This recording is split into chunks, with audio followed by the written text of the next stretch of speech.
Hi, it's Carolyn here. Before you start listening to this episode, I just wanted to let you know that I'm currently in Switzerland doing my very own and long overdue trip around the country. I'm visiting some of the most popular destinations in Switzerland, as well as a number of lesser known places. And I'm travelling around by both car and train. If you'd like to follow along with my Swiss travels to see where I am and what I'm doing, make sure you follow Holidays to Switzerland on Instagram. That's holidays2 Switzerland. Here I'll be sharing photos and reels as I go, and I'd love you to follow along. Now, settle back and enjoy this episode.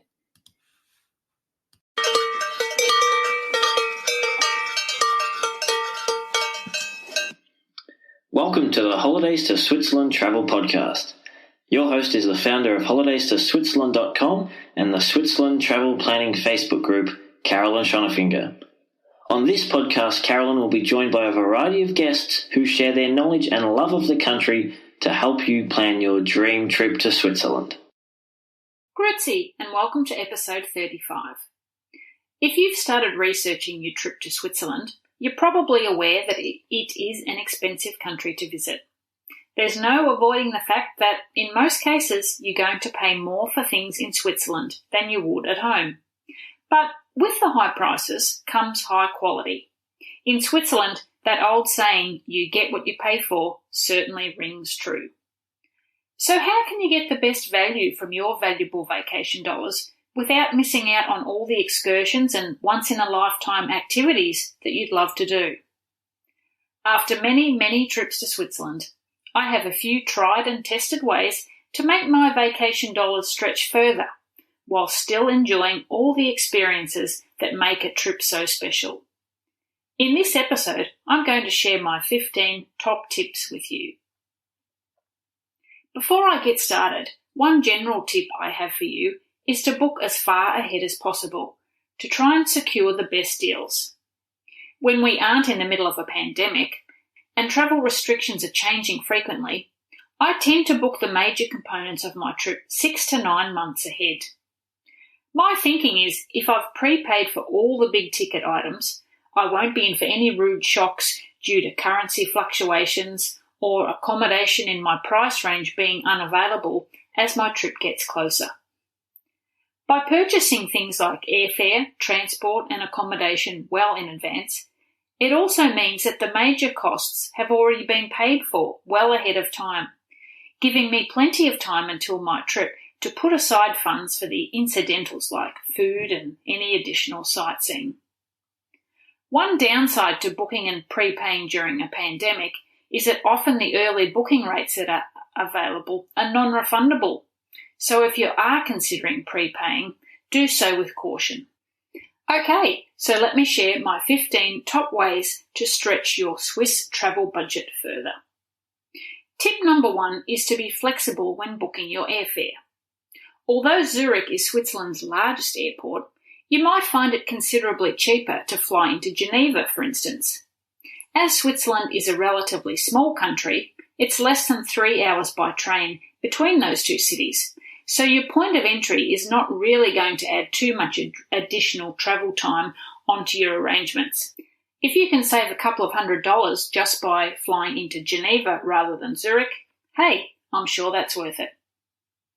Now, tip number 2 is all about travel insurance. I've always been a huge advocate of travel insurance, and I've never travelled overseas without it. And unfortunately, there have been numerous occasions when I've had to make a claim. Once for hospitalisation overseas, also due to damage of my laptop, and once we had to cancel a trip. So it definitely is a must-have in my book. These days, travel insurance is even more important than ever. And if you are able to purchase a policy that includes cover for COVID-19, you're probably going to pay more. But one way that you might be able to save a few dollars is to opt for a higher excess on your policy. In the past, when I've been looking at insurance policies to purchase, there have been times or policies that allow me to nominate whether I want nil excess, a $100 excess, or a $250 excess. The price of the policy reduces slightly, with the higher excess I am prepared to accept. So see if this is an option available to you. And just a quick note on travel insurance, always read the fine print and know what the policy will and won't cover you for. COVID cover, for instance, may not include coverage if borders are closed and you are unable to return home. Tip number 3 is all about accommodation. And why not try booking direct? When you've found the accommodation that you'd like to stay at, check on the hotel's own website to see if they offer cheaper rates by booking direct. The lower rates may mean full payment up front and or stricter cancellation fees, but it's always worth comparing the nightly rate from the hotel and the booking conditions between the hotel itself and those big booking platforms. It can be a little harder to find the individual websites for holiday apartments though, as they often don't have specific names. You might see them listed on larger booking websites under the title of lovely apartment with balcony views, for instance. But it can be worth spending half an hour or so doing some Googling just to see if you can find the apartment owner's website and comparing their rates for booking direct. Now, still on the topic of accommodation, tip number 4 is to stay outside the hotspot. So another way that you can save money sometimes is by staying outside the main destination. For example, if you stay in Tash instead of Zermatt, you may find that hotel rates are considerably cheaper. The same goes for Interlaken and the main villages of the Jungfrau region. If you are prepared to stay around, say, Lake Brienz or Lake Thun, you might be able to save yourself some money. As long as there are good transport connections, and in Switzerland this is almost always the case, it shouldn't be too much of an inconvenience to stay outside the main centre, and you'll have the added benefit of saving a few bucks. And tip number 5 is also about accommodation. Why not look for somewhere that you can make your own meals? Staying in hotels can be a real luxury when you're on vacation. After all, who doesn't love the daily housekeeping service? But eating out at least twice a day can become expensive. So if I'm staying in one location for more than a couple of nights, I always see what self-catering options are available. Apartments not only provide the option to prepare my own meals, they also often include laundry facilities and more space. Now, sometimes the nightly rate for apartments might seem more expensive initially, but when you take into consideration the amount that you'll save by not eating out so often, you'll probably find that they are much more cost-effective overall. When you've got your flights, your insurance, and your accommodation sorted, then it's time to work out how you're going to get around. Do you love a road trip? Well, if you plan to rent a car in Switzerland, opt for a manual or stick-shift vehicle instead of an automatic. Manual cars are much more common, much more readily available, and much cheaper than automatics. So if you're keen to hit the road, go for a manual. If driving a manual car sounds a bit too difficult, maybe you'd better stick to the train. And tip number 7 is to purchase a transport pass. If you're going to be using the excellent Swiss rail network to get around, I always recommend that you consider a transport pass such as the Swiss Travel Pass or one of the regional passes. The Jungfrau Travel Pass and the regional pass Berner Oberland are just 2 examples. Now, they are a significant investment, but they can be a very economical way to get around, with the added bonus of offering free entry to museums and discounted or free mountain excursions, depending on which pass you choose. A big advantage of having a transport pass is the convenience that it provides. There's no need to queue up to buy tickets for each journey you want to take. You simply hop on board the train and show your pass to the conductor on request. As well as the convenience that it offers, the Swiss Travel Pass can also be a big money saver, as it includes trips on the premium panoramic trains, such as the Bernina Express and the Glacier Express, so you don't have to purchase separate tickets for these journeys. And with passes like the Jungfrau Travel Pass and the Regional Pass Berner Oberland, there's really great discounts on the very popular Jungfraujoch Top of Europe excursion. So even though the pass up front might seem like a big cost, when you work out exactly what it covers, it can be exceptional value. Tip number 8 is all about city cards. Another way you can save money in Switzerland is by utilising the local city cards that many destinations provide to overnight guests. So if you check in advance with each destination that you're planning to visit, you can find out if there is a free city card on offer. In the canton of Ticino, all overnight guests receive the Ticino ticket, which includes free bus travel within the canton, as well as discounted entry fees to some attractions and discounted tickets on cable cars and boat trips. In St. Moritz, many hotels and apartments provide a guest card which includes free travel on the mountain railways and cable cars, as well as travel on the local bus network, so it's really great value. It may be worth staying a little longer in these destinations to take full advantage of the free travel and discounts that are available. Tip number 9 relates to food, and it's don't always eat at restaurants. Because the price of food is one thing that shocks many first-time visitors to Switzerland. There have been times when I've paid more than 6 Swiss francs for a cappuccino at an airport hotel and 36 Swiss francs for a main meal at a restaurant.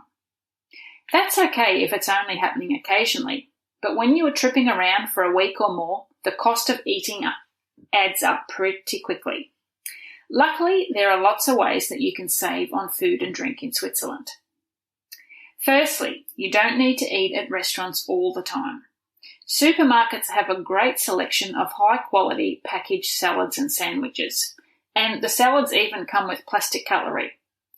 There have been many times when my husband and I have purchased a salad and some deli items from the supermarket and eaten dinner in our hotel room. And bakeries too are a great place to buy low-cost but delicious food.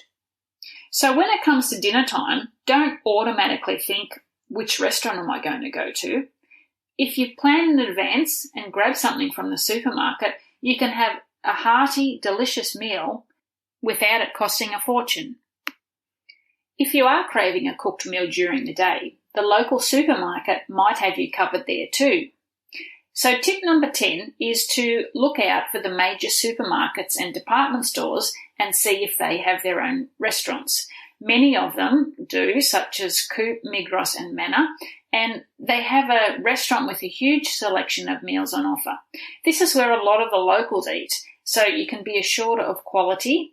And as an added bonus, many of these restaurants, such as those at the Manor department store in Lucerne's Old Town and Migros in Spiez, have superb views. So not only do you get a great selection of food at really affordable prices, but you get fantastic views thrown in for free. Tip number 11 also relates to food and supermarkets and bagging a bargain. In Switzerland, shops and supermarkets aren't open on Sundays, with the exception of the small supermarkets that you'll find at main train stations in the major cities. So shopping after 4 p.m. on a Saturday is a great way to pick up some heavily discounted produce and perishable items. You'll often find these specials late in the day during the week as well, an hour or so before the supermarket is due to close. But from 4 p.m.-ish onwards on a Saturday, everything that won't last until Monday is going to be reduced heavily and you can pick up some fantastic bargains. Drink water is my tip number 12. When it comes to beverages, if you stick to drinking water in Switzerland, you won't need to pay a cent. Well, a centime, actually. There are thousands of fountains all over the country. In fact, there are 1,200 in Zurich alone, and they all provide free water. It's straight from the mountains, crystal clear, and perfectly safe to drink. So pack a water bottle in your luggage and fill up for free whenever you are out and about. Tip number 13 does require a little bit of effort on your part, but going to be so worth it. So if you don't have a transport pass, or you'd like to visit a mountain summit that your pass doesn't cover, but you're not keen on forking out for a pricey return ticket on the cable car or train, why not just buy a one-way ticket? Return ticket prices in Switzerland are almost always double the price of a single ticket, so you can save half price by going up on the cable car or train and then walking down. There are over 65,000 kilometres of marked hiking trails in Switzerland, and many of these are from mountain summits to the valley floor or the town below. A great example is Gornergrat above Zermatt. You can catch the cogwheel train to Gornergrat, spend a bit of time looking around, have something to eat in the restaurant, and then walk back to Zermatt, or part of the way down. And the same from Mürren. There's a lovely trail back down to Lauterbrunnen. As I mentioned, if you're not keen to walk the whole way back, often the cable car or train will make intermediate stops. So just walk part of the way. You'll still save some money and you'll get some wonderful outdoor views and you'll get to breathe in that awesome Swiss alpine air. Speaking of walking, a great way to get familiar with the city is to take a walking tour with a local guide. So tip number 14 is to look out for free city walking tours. There are ones available in Interlaken, Zurich, Lucerne and Geneva. So check with the local tourist office for details when they operate. Although the tours are free, you will be invited to tip your guide after the tour, but it's a small price to pay for an informative look around the city with someone who knows it intimately. Before you head home from Switzerland, you will probably want to buy a few mementos as a reminder of your trip, as well as a big stash of Swiss chocolate. Tip number 15, don't wait until you get to the airport to buy these. The major supermarkets and department stores have a great selection of souvenirs, including things like calendars, key rings, fridge magnets, t-shirts and the like. You may even find a Swiss Army knife. And stock up on chocolate at the supermarket too. And don't be afraid to buy the supermarket's own brand of chocolate. It's as good a quality as you could imagine it would be in Switzerland. You definitely won't be disappointed. I hope you found my 15 tips useful and you can now confidently plan your trip to Switzerland, knowing that there are ways to have a wonderful experience without blowing the budget. If you're starting to plan your trip and are struggling with working out how much it's going to cost, you might find my Switzerland Travel Budget Calculator helpful.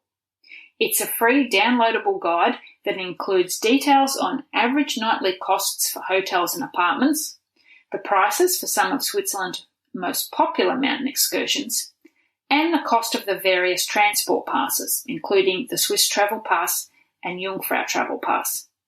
Plus, there's space for you to jot down what each component of your trip is going to cost to make sure your vacation budget stays on track.